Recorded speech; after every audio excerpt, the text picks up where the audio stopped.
Okay, so in the indirect democracy, direct democracy की हमने बात की। इनडायरेक्ट डेमोक्रेसी में क्या होता है कि सभी लोग पार्टिसिपेट करते हैं लेकिन इनडायरेक्टली करते हैं। यूनिवर्सल सफरेज या एडल्ट फ्रेंचाइज के बेसिस पर, यानी कि सब लोगों को राइट टू वोट मिलता है, वो लोग वोट डालते हैं और फिर अपने रिप्रेजेंटेटिव चुनते हैं। वो representative on the behalf of the people government को रन करते हैं। ठीक है, उसमें वो लॉ मेकिंग करते हैं, लॉ एग्जीक्यूटिंग एजेंसी बनाते हैं, उनका टर्म एक फिक्स होता है। ये सब जो है वो इनडायरेक्ट डेमोक्रेसी में होता है। जहाँ तक मैटर्स ऑफ गवर्नेंस की बात है, जो ये जो रिप्रेजेंटेटिव होते हैं, they are accountable and answerable to general public. मतलब उनको जो भी वो काम करते हैं उसका आंसर उनको लोगों को देना होता है, वो अपनी मनमर्जी नहीं कर सकते। This kind of democracy resembles its pure form in the sense that political power remains vested in the people, but the two differ in respect of their exercise. इसको भी हम एक प्योर फॉर्म कह सकते हैं, लेकिन प्योर फॉर्म इस तरह से कह सकते हैं कि अल्टीमेट अथॉरिटी, यानी कि फाइनल अथॉरिटी या सबसे ज़्यादा जो अथॉरिटी पावर है वो लोगों के हाथ में रहती है और रिप्रेजेंटेटिव सिर्फ उनके बिहाफ पर काम करते हैं। तो दोनों में जो फ़र्क है, that is the respect to their exercise, differ in the respect to their exercise, कि वो किस तरह से एक्सरसाइज किया जाता है। मतलब डायरेक्ट डेमोक्रेसी में आप खुद ही एक्सरसाइज कर लेते हो, खुद ही लॉ बना लेते हो। इनडायरेक्टली में आप अपने रिप्रेजेंटेटिव चुनते हो, वो आपकी लॉ मेकिंग करते हैं या वो आपके लिए लॉ मेकिंग करते हैं या एग्जीक्यूटिव एजेंसी को चलाते हैं। दूसरा फॉर्म्स ऑफ गवर्नमेंट में एक और क्लासिफिकेशन जो पहले डिस्कस किया था, that is parliamentary form of government and presidential. अब ये जो पार्लियामेंट्री फॉर्म ऑफ गवर्नमेंट है, इसमें एक क्लोज रिलेशनशिप है between the legislature and the executive. You know that there are three organ of the government, legislature, executive and judiciary. तो parliamentary form of government में जो ये दो ब्रांचेज हैं, लेजिस्लेचर और एग्जीक्यूटिव, इनके बीच में बड़ा क्लोज रिलेशनशिप होता है। और जो लेजिस्लेचर है, that is accountable to the people and the executive is accountable to the legislature. और हमारे इंडिया में और यूके में ये बड़ी प्रेवलेंट है। यूके में वैसे इसका जो बर्थ प्लेस या यूके है, वहाँ से हमने इसको बोरो किया है। इसमें जो एग्जीक्यूटिव है, हेड ऑफ द स्टेट जो है वो नॉमिनल होता है, और जो हेड ऑफ द गवर्नमेंट होता है उसके पास रियल पावर्स होती हैं। जैसे हमारे इंडिया में है, head of the state is the president और head of the government is the prime minister. तो प्राइम मिनिस्टर के हाथ में सारी पावर्स हैं, बट वो क्या है, अपनी वो पावर जो है वो on the approval of the president उसका इस्तेमाल करता है। मतलब नाम चलता है प्रेसिडेंट का, पावर एक्सरसाइज करता है prime minister, and he is the leader of the popular house. जो भी हाउस पॉपुलर हाउस है, जैसे हमारे यहाँ लोकसभा है उसका लीडर होता है, उसकी पार्टी को वहाँ पे मेजॉरिटी मिली होती है और वो जो है गवर्नमेंट बनाता है और चलाता है। और बाकी सारे फंक्शन जिसमें डिफेंस, फॉरेन अफेयर्स, एजुकेशन, ये सब काम जो है ये गवर्नमेंट करती है। MP Jain, professor MP Jain क्या बोलते हैं कि notable principle underlying the working of the parliamentary system is the principle of collective responsibility which represent minister accountability to the legislature. The principle of collective responsibility means that the council of minister work as a team, as a unit, and is responsible as a body for the general conduct of the affairs of the government. All the ministers stand for all together in the parliament, and the government is carried on as a unity. जितने भी ministers होते हैं parliamentary form of government में, वो पूरी team की तरह काम करते हैं और कलेक्टिवली रिस्पॉन्सिबल होते हैं। मतलब एक गलत करेगा तो सब के सब जाएंगे, पूरी टीम जाएगी। तो वो कलेक्टिवली रिस्पॉन्सिबल है किसको? लेजिस्लेचर को।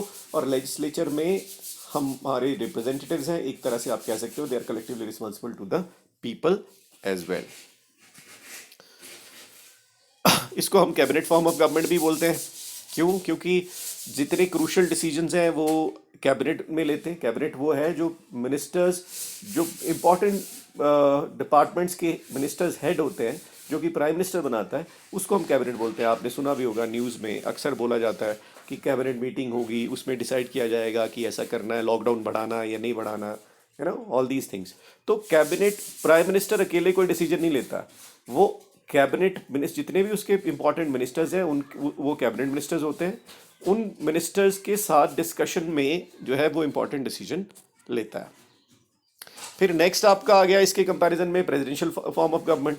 अब प्रेसिडेंशियल और प्राइम मिनिस्टर में एक मेजर डिफरेंस क्या है कि प्रेसिडेंशियल सिस्टम में प्राइम मिनिस्टर और प्रेसिडेंट, ये जो अलग अलग जो जगह पे, जैसे पार्लियामेंट्री सिस्टम में था कि head of the government prime minister था, head of the state president था, इसमें ऐसा नहीं होता है। इसमें क्या है, head of the state as well as head of the government remains the single person. जैसे कि अगर यूएस का एग्जांपल लें तो जो यूएस प्रेसिडेंट है वो खुद अपना प्राइम मिनिस्टर है, मतलब वहाँ पर प्राइम मिनिस्टर नहीं होता है, वहाँ पर प्रेसिडेंट जो है वो हेड ऑफ द गवर्नमेंट भी है और हेड ऑफ द स्टेट भी है। और यहाँ पर दूसरा main difference between the parliamentary and the presidential system is कि यहाँ पर close relationship between the legislature and the executive नहीं होता, बल्कि सेपरेशन ऑफ पावर होता है between the legislature and executive, मतलब एक दूसरे पे डिपेंडेंट नहीं होते ये अपने टर्म के लिए, जैसे जैसे आपके पार्लियामेंट्री सिस्टम में होता है। तो presidential government is that form of government in which the chief executive is independent of the legislature and as his tenure and to a great extent as to his policies and acts. In this system, the nominal head of the state is also the real executive. जो मैंने आपको बात कही, यहाँ पे इन्होंने nominal head का term use किया है, हम बोल रहे थे head of the state and head of the government. ये यूएस और अर्जेंटीना में प्रैक्टिस किया जाता है, और इसमें डायरेक्ट इलेक्शन किसके होते हैं? सीधे प्रेसिडेंट के। हो सकता है वो डायरेक्टली और इनडायरेक्टली, वैसे दोनों तरह से उसको इलेक्ट किया जा सकता है, लेकिन जैसे हमने बात की यूएस के केस में प्रेसिडेंट डायरेक्टली इसको इलेक्ट किया जाता है। उसका भी पीरियड जो है वो फिक्स है, टेन्योर फिक्स है। उसको उसकी पोजीशन से हटाना जो है वो एक डिफ़िकल्ट प्रोसीजर है जिसको इम्पीचमेंट कहते हैं, लेकिन फिर भी अगर वो अपनी पावर का मिसयूज़ करे तो उसको हटाया जा सकता है इम्पीचमेंट के थ्रू, जो कि कॉन्स्टिट्यूशन में मेंशन होता है। फिर वहाँ पर वो क्या करता है यूएस में कि अपने जो उसके मिनिस्टर्स अपॉइंट करता है उनको वहाँ सेक्रेटरीज कहते हैं। तो वो अलग अलग डिपार्टमेंट के अलग अलग हेड ऑफ द गवर्नमेंट होते हैं सेक्रेटरीज, उनके साथ वो मिलकर काम करता है, लेकिन ultimate authority lies with the president only. और यहाँ जैसे वो कलेक्टिव हमने रिस्पॉन्सिबिलिटी वाली बात पार्लियामेंट्री फॉर्म ऑफ गवर्नमेंट में की थी, इसमें ऐसा नहीं होता। अब अगर हम बात करें, प्रेसिडेंट जो है वो फॉर्मुलेट करता है पॉलिसीज़, जिसमें military troops, emergency, foreign affairs, ये सब चीज़ें होती हैं।